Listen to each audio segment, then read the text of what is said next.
آپ عام لفظ بولتے ہیں تو کہتے ہیں بکرا چترا گائے بھینس، عام لفظ ہے نا. تو جب گائے کہہ دیا تو اب کو بندہ کہے گائے آیا تو پہلے بتائیں گائے تو ہے تو اس میں بیل شامل ہے کہ نہیں. تو گائے کی جتنی قسمیں ہیں نا ہمارے محدثین بھینس کو گائے میں شامل کرتے ہیں. بھینس گائے کی ایک قسم ہے. تو نبی پاک صلی اللہ علیہ وسلم نے جب گائے کا لفظ استعمال کیا تو بھینس اس کے اندر آ گئی. تو اگر گائے کی قربانی جائز ہے تو بھینس کی قربانی بھی جائز ہے. اگر بیل کی قربانی جائز ہے تو کٹے کی قربانی بھی 100% جائز ہے. اس کے اندر 7 حصے ڈالے جائیں گے، اسے قربان کیا جائے گا، یہ جائز ہے. اگر آپ صریح لفظ نکال کے دکھانے کو کہیں گے تو پھر تو بڑی چیزوں میں لوگ الجھ جائیں گے. پھر کیسے نکالا جائے گا خسی کی جائز ہے کہ نہیں، جو خسی نہیں اس کی جائز ہے کہ نہیں، فلاں کی. تو ان تفصیلات، ہاں بہت ساری چیزوں کی تفصیلات حدیث میں ہیں لیکن ساری چیزوں کی موجود نہیں. اس لیے میرے عزیز یاد رکھیں، بھینس کی قربانی بھی ہوگی، گائے کی بھی ہوگی، بیل کی بھی ہوگی، کٹے کی بھی ہوگی. جن کی نہیں ان کی نہیں. ہم نے کبھی کہا ہرن کی قربانی بھی ہوگی یا مرغی کی قربانی بھی ہوگی. تو حدیث مبارکہ کے اندر جو چیزیں موجود ہیں ان کی جتنی اقسام ہیں ان سب کی قربانی کرنا ہاں جائز ہے. اور میرے نبی پاک صلی اللہ علیہ وسلم نے فرمایا جانور خوبصورت ہو، لنگڑا نہ ہو، کانا نہ ہو، زخمی نہ ہو، خوبصورت جانور لاؤ، اس کو لا کے ذبح کرو. لوگ کہتے ہیں چلو اتنے پیسے اللہ کے راستے میں دے دیں تو یہ کافی نہیں کافی. مسلم شریف میں، بخاری شریف میں میرے نبی پاک سید عالم صلی اللہ تعالی علیہ وسلم نے فرمایا 10 ذی الحج کو اللہ کی نظر میں ابن آدم کا سب سے پسندیدہ عمل. لیکن نا 10 ذی الحج کو، کل کی 10 ذی الحج ہے تو بڑے کام ہوں گے. فجر کی نماز بھی ہوگی، تکبیرات تشریق بھی پڑھی جائیں گی. آج فجر سے شروع ہو گئی نا، 9 کی فجر سے لے کر 13 کی عصر تک تکبیرات تشریق پڑھی جائیں گی. اللہ اکبر، اللہ اکبر، لا الہ الا اللہ واللہ اکبر، اللہ اکبر وللہ الحمد، اللہ اکبر، اللہ اکبر، لا الہ الا اللہ واللہ اکبر، اللہ اکبر وللہ الحمد، اللہ اکبر، اللہ اکبر، لا الہ الا اللہ واللہ اکبر، اللہ اکبر وللہ الحمد. کوشش کریں جب بھی پڑھیں 3 بار پڑھیں. تکبیرات تشریق بھی پڑھی جائیں گی، فجر کی نماز بھی کل ہوگی، عید کی نماز بھی ہوگی، لوگ اور بھی کوئی ذکر اذکار کریں گے. لیکن میرے نبی پاک صلی اللہ علیہ وسلم نے فرمایا 10 ذی الحج کو اللہ کو اپنے بندے کا جو کام سب سے زیادہ پسند ہے وہ یہ ہے کہ وہ اللہ کے راستے میں جانور کا خون بہائے. حالانکہ نمازیں بھی ہیں، اذکار بھی ہیں، تکبیرات بھی ہیں، سارا کچھ ہے، پر اللہ کو سب سے زیادہ کیا پسند ہے؟ جانور کو قربان کرنا. یہ اللہ کو بڑے خوبصورت لفظ نبی پاک علیہ السلام نے فرمایا قربانی کا جانور قیامت کے دن اپنے سینگوں اور کھروں سمیت آئے گا، اور جس نے قربانی کی ہوگی اس کی بخشش کروا کے اسے جنت میں لے کر جائے گا. تو فرمایا ابن آدم کا سب سے پسندیدہ عمل یہ، سب سے پسندیدہ، کہ وہ 10 ذی الحج کو قربانی کریں، کوشش کریں خود ذبح کریں اپنا جانور. یہ حضور کی سنت ہے. یہ نہ ہو سکے تو نبی پاک صلی اللہ علیہ وسلم نے اپنے ہاتھوں سے ذبح کرنے لگے حضرت فاطمہ کا جانور. تو فرمایا فاطمہ ادھر آ کے اس کے پاس کھڑی ہو جاؤ، میں تمہارا جانور ذبح کرنے لگا. اپنے جانور کے پاس کھڑے ہوں. میرے جو بھائی ذبح کرنے کا کام کرتے ہیں نا، قصاب ہم کہتے ہیں، سارے قصاب نہیں ہوتے، بہت سارے لوگ یہ سعادت حاصل کرتے ہیں اور بڑی نیکی کا کام کرتے ہیں. اللہ انہیں بڑی بہترین جزا عطا فرمائے گا، بڑا خیر کا کام کرتے ہیں. لیکن چونکہ رش ہوتا ہے ایسے لوگوں کے پاس، تھوڑی جلدی بھی ہوتی ہے. پہلے تو کوشش کریں تکبیر خود ڈالیں، یہ نہیں ہو سکتا تو قریب کھڑے ہوں. ہمارے ہاں ایک رواج یہ بھی ہے کہ 2 بندے ہاتھ رکھتے ہیں، اور ذبح وہ کر رہا ہوتا ہے تو جس کی قربانی ہوتی ہے اس کو کہتے ہیں تو بھی ساتھ ہاتھ رکھ. ہوتا ہے نا جی بہت ساری جگہوں. اب حکم یہ ہے شریعت اسلامیہ کا کہ جب جانور ذبح کریں گے تو پڑھیں گے بسم اللہ اللہ، بسم اللہ اللہ. ہاں نبی پاک صلی اللہ علیہ وسلم نے لمبی دعا پڑھی، صحابہ بھی لمبی دعا، انی وجہت وجہی للذی فطر السماوات والارض حنیفا وما انا من المشرکین، یہ بھی پڑھا. اور پھر میرے رسول پاک صلی اللہ علیہ وسلم نے یہ بھی کہا کہ اللہ میری طرف سے قبول فرما، میری امت، میری اہل بیت کی طرف سے قبول فرما. صحابہ جب جانور ذبح کرنے لگتے پہلے یہ دعا پڑھتے، پھر کہتے اللہم تقبل منا کما تقبلت خلیل کا ابراہیم علیہ السلام وتقبلتا حبیب کا محمد صلی اللہ علیہ وسلم، اے اللہ ہم سے بھی قبول فرما جیسے تو نے حضرت ابراہیم سے قبول فرمائی، اور جیسے اپنے حبیب حضرت محمد صلی اللہ علیہ وسلم سے قبول۔ یہ ساری دعا پڑھیں، اور جب جانور ذبح کرنے لگے تو پھر پڑھیں بسم اللہ اللہ، بسم اللہ اللہ۔ اچھا، دو آدمیوں نے ہاتھ رکھا ہوا ہے، دو آدمیوں، اب اگر ایک نے بھی نہ پڑھی بسم اللہ اللہ اکبر تو جانور حلال نہیں ہوگا، دونوں کو پڑھنا پڑے گا۔ یہ مسئلہ یاد رکھیں۔ ایک اور بات بھی بتانی ہے آپ، وہ بھی آپ نے یاد رکھنی ہے۔ قربانی کے بڑے جانور میں کتنے حصے ہوتے ہیں؟ 7۔ اب 7 حصوں میں 7 کی نیت قربانی کی ہونی چاہیے، 7 کی۔ 6 حصے ڈال گئے، جو چلے تھوڑے سے زیادہ امیر لوگ نہیں تھے، نارمل تھے، انہوں نے 6 حصے ڈال لیے۔ 7واں امیر آدمی تھا، اس کو جا کے کہا یار ایک حصہ نہیں مل رہا، تو چل تو نے تو 2-3 بکرے لیے ہوئے ہیں، تو بھی شامل ہو جا۔ اس نے پہلے تو کہا نہیں یار میں نے اب لے لیے ہیں، پھر جب اصرار کیا تو کہا چلو ٹھیک ہے بڑے گوشت کا قیمہ کرا لیں گے۔ تو اس طرح کرو، ڈال لو میرا بھی حصہ۔ اب 6 کی نیت قربانی کی، 7ویں کی گوشت کی، کسی کی بھی قربانی نہیں ہوگی، گئے سارے۔ اب اس کے لیے شرط کیا ہے کہ اس کو بھی آپ، اصل میں ہمیں مسائل نہیں آتے، نہ ہم سیکھتے ہیں نہ پتہ کرتے ہیں، پھر خرابی ہوتی ہے۔ اب اس سے کہیں کہ یار قربانی سے پہلے اپنی نیت کا اعادہ کر، اپنی نیت کا اعادہ کر، بتا کہ تیری نیت کیا ہے، اور اگر غلط ہے تو صحیح کر لے، تاکہ سب کی قربانی تو بتا۔ یہ جو تو رکھ رہا ہے قربانی، تو کس کی قربانی کر رہا ہے؟ دادا جی کے نام کی، ابا جی کے نام کی، اپنے پیر کے نام کی، استاد کے نام کی، یا رسول پاک صلی اللہ علیہ وسلم کے نام کی، نبی پاک کے نام کی؟ اس سے پوچھیں، اور جو وہ نیت بتائے اس نیت کی دعا ہوگی، اس کی طرف سے کہا جائے گا اے اللہ اس کی طرف سے اسے قبول۔ میری بات کی سمجھ آ رہی ہے میرے عزیزوں کو؟ اور اس ارادے کے ساتھ قربانی، اگر ایک کی بھی نیت خراب ہو گئی تو مسئلہ بگڑ گیا۔ پوچھنا نہیں کسی بندے سے بھی کہ قربانی لی ہے کہ نہیں، کسی سے نہیں پوچھنا، کسی سے سوال نہیں کرنا کہ قربانی کا اس دفعہ کیا پروگرام، قطعاً نہیں۔ سفید پوش آدمی کے لیے مسئلہ بن جاتا ہے وضاحت دینا۔ جب اللہ تعالیٰ نے سب پر فرض نہیں کی تو ہم کیوں تفتیش کرتے پھرے؟ ایک تو سوال نہیں کرنا، دوسرا خود سے دیکھ لیں کس نے خرید لیا ہے کس نے نہیں خریدی۔ جنہوں نے نہیں خریدی ان کی لسٹیں بنائیں، لائنیں لگا کے گوشت نہیں بانٹنا، کوشش کرنی ہے دروازے تک دے کے آئے۔ کریم کا کرم ہم تک پہنچائے تو دروازے تک پہنچائے۔ اس نے ہمیں دیتے وقت معاذ اللہ کسی قسم کی رسوائی کسی آشکار نہیں ہونے دیا، تو ہم نے بھی بانٹتے وقت کسی کو رسوا نہیں کرنا، پریشان ہے، خوبصورتی سے بانٹنا ہے۔ ہر سال دنیا قربانی کرتی ہے، رسول پاک علیہ الصلوۃ والسلام نے حد بندی، یا رسول اللہ قربانی کیا ہے؟ فرمایا جناب ابراہیم کا طریقہ ہے۔ ہر سال ذکر ہوتا ہے جناب ابراہیم کا، ہر سال ذکر ہوتا ہے حضرت اسماعیل، ہر جگہ ذکر ہوتا ہے جناب یعقوب کا، جناب یوسف کا۔ اپنی اولاد کے لیے دعا مانگا کرو، رب لوگوں کے دلوں میں ان کی محبت پیدا فرمائے۔ بندہ اچھا لگتا ہے، وہ بندہ پیارا لگتا ہے جو اولاد سے پیار کرے، اس سے پیار ہو جاتا ہے جو بچوں سے پیار کرے۔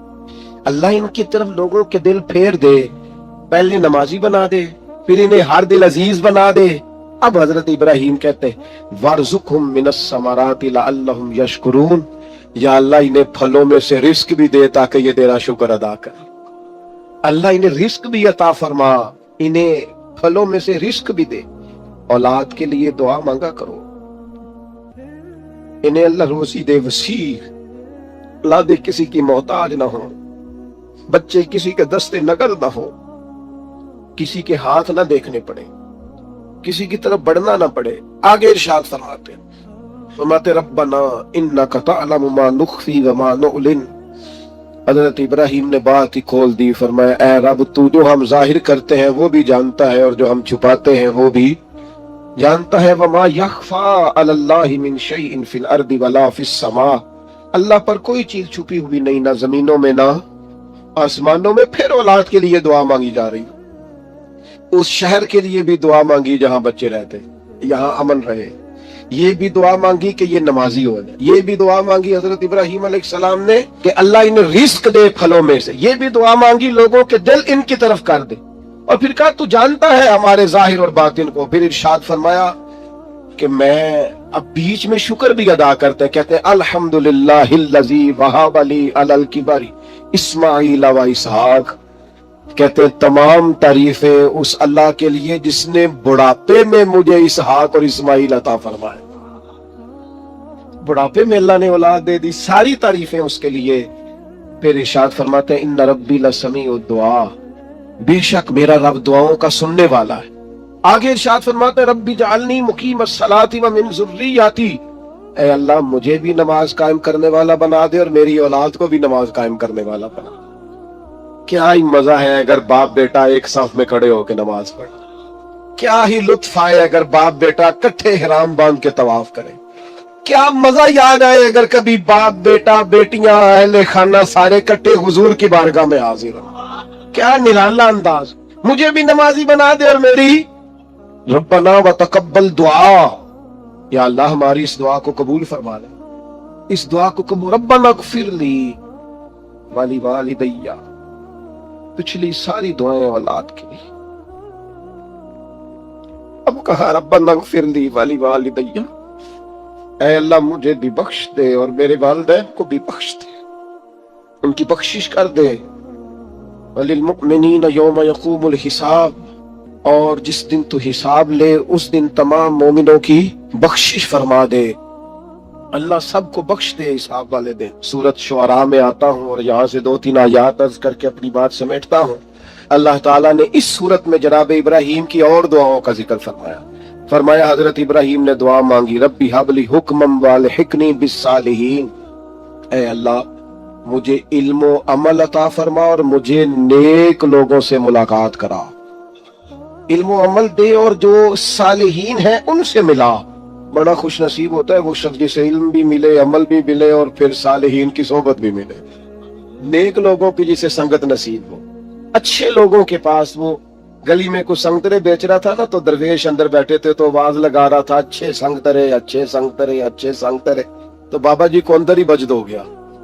کسی نے کہا یہ کیا ہوا؟ فرمانے لگے وہ کہہ رہے جنہاں دے سنگ چنگے سانو ترے, اچھے سنگ ترے, جنہاں دے سنگ اچھے سانو ترے. جناب ابراہیم کی دعا دیکھو, فرماتے ربی حب لی حکما والحقنی بالصالحین, اے اللہ حکم عطا فرما. مانا مفسرین نے کیا علم و عمل عطا فرما, اور اے اللہ مجھے ان سے ملا دے جو صالح لوگ ہیں. یہ دعا مانگتے ہیں. پھر کہتے ہیں اے اللہ جو لوگ میرے بعد آئے نا ان میں میری سچی ناموری رکھنا. اے اللہ بعد والے پچھلے ہمارا ذکر کریں تو ذرا اچھے لفظوں کے ساتھ کریں. ہمارے بعد ہمارا ذکر ہو تو خیر کے ساتھ ہو.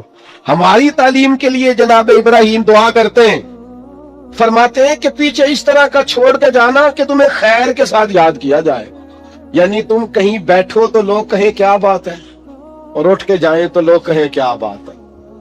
لوگوں کے بیچ ہماری اچھی ناموری ہو. جناب ابراہیم دعا مانگتے ہیں. جناب ابراہیم کہتے ہیں وَجَعَلْنِي مِن وَرَثَةِ جَنَّةِ النَّعِيمِ, یا اللہ ان لوگوں میں سے کر دے جو جنت نعیم کے وارث ہیں. ہمارے تعلق بنا پر جنتیوں سے بنا, ہمیں ان سے جوڑ دے جو چنگیاں دے لڑ لگی سان تے چولی چ پھول پئے. تو ایک دن پیڑیاں لال میں رل گئی تے میرے اگلے بھی ڈول گئے. کہا اے اللہ ان میں سے کر دے جو جنت نعیم کے وارث ہے. اور فرمایا ولا تخزنی یوم یبعثون, یا اللہ اس دن رسوا نہ کرنا جس دن لوگ قبروں سے اٹھائے جائیں.